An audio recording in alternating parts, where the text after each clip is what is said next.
Good afternoon, everyone. Good afternoon, Mr. President. Hope everyone had a safe and enjoyable 4th of July weekend.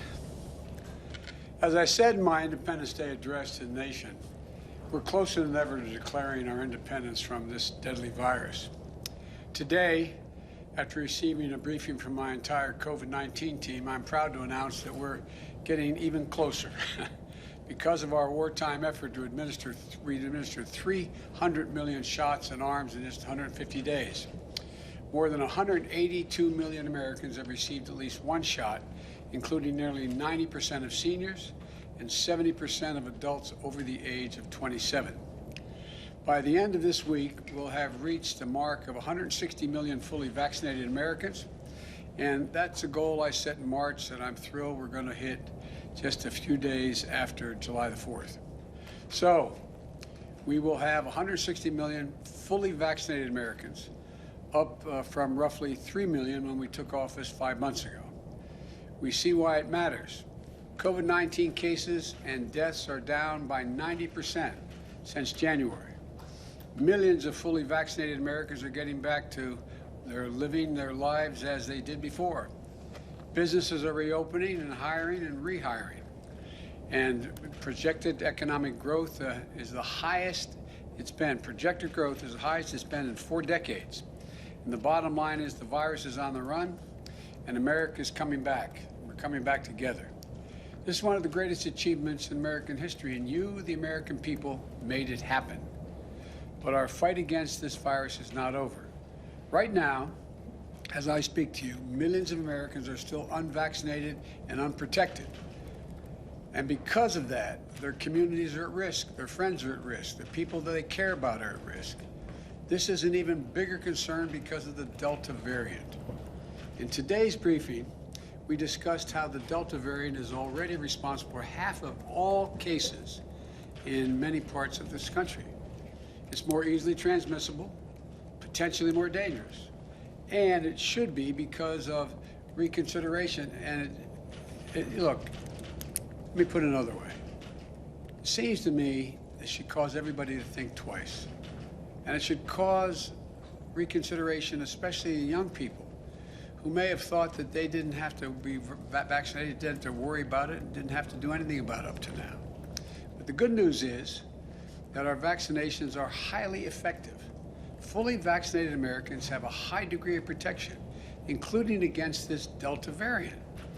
Study after study after study has shown that since early May, virtually every COVID-19 hospitalization and death in the United States has been among the unvaccinated.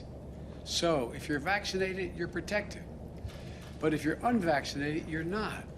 And you're putting yourself, more importantly, maybe from your perspective, your family and your friends at risk. So please get vaccinated now. It works, it's free, and it's never been easier, and it's never been more important.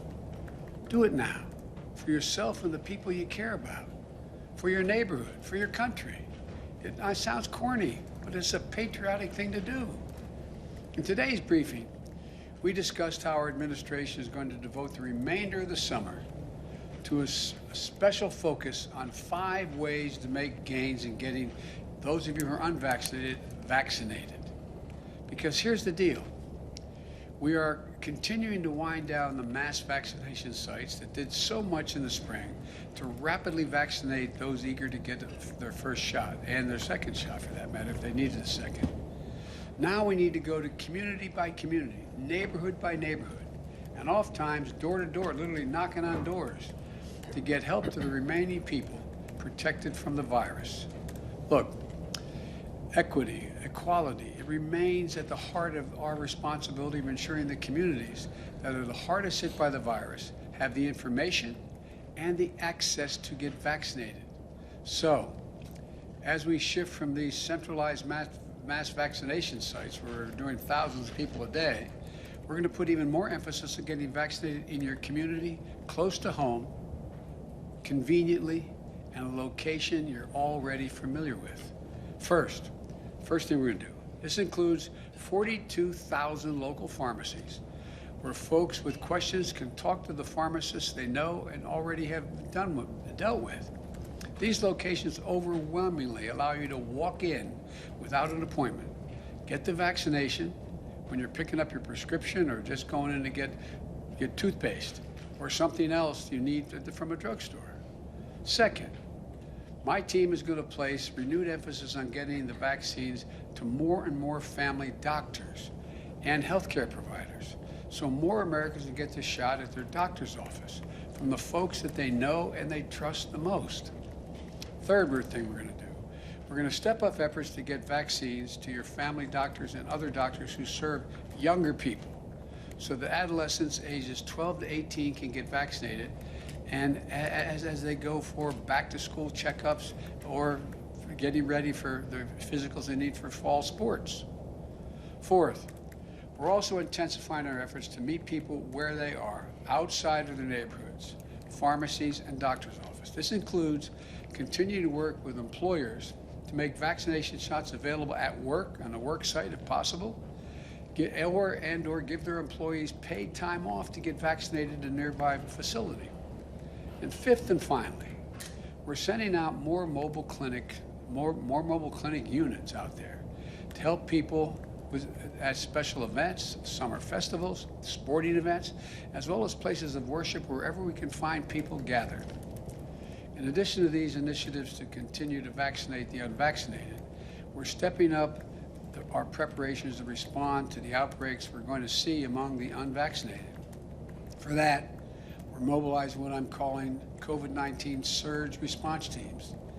These teams are made up of experts from FEMA, the Federal Emergency Management Agency, CDC, the Center for Disease Control and Prevention, and elsewhere across our government, other groups. And they're going to help states that have particular problems prevent, detect, and respond to the spread of the Delta variant among unvaccinated people in communities with low vaccination rates. And some states have very low vaccination rates. They're going to be able to we're going to deploy things like testing to expand detection of the virus, medicines to help treat the infected, and we're going to provide federal personnel to fill gaps in staffing and technical experts to help investigate outbreaks, because they're going to happen in states with very low vaccination rates. The bottom line is my administration is doing everything it can to lead a whole of government response at the federal, state, and local levels to defeat the pandemic. We need everyone to do their part. Millions of Americans have already done that. We have to keep it up, though. We have to keep it up till we're finished. Let me close with this. We are emerging from one of the darkest years in our nation's history into a summer of hope and joy, hopefully.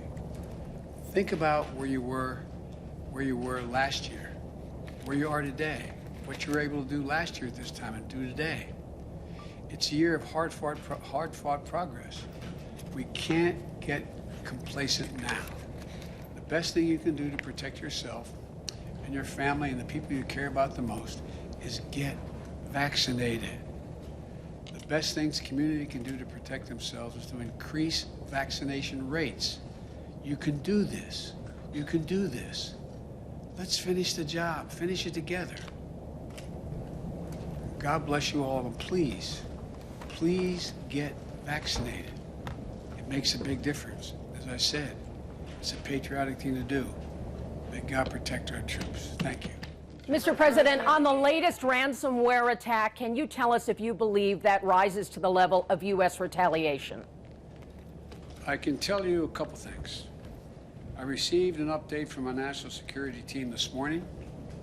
It appears to have caused minimal damage to U.S. businesses, but we're still gathering information to the full extent of the attack, and I'm going to have more to say about this in the next several days. We're getting more detail and information, but that's what I can tell you now, and I feel good about our ability to...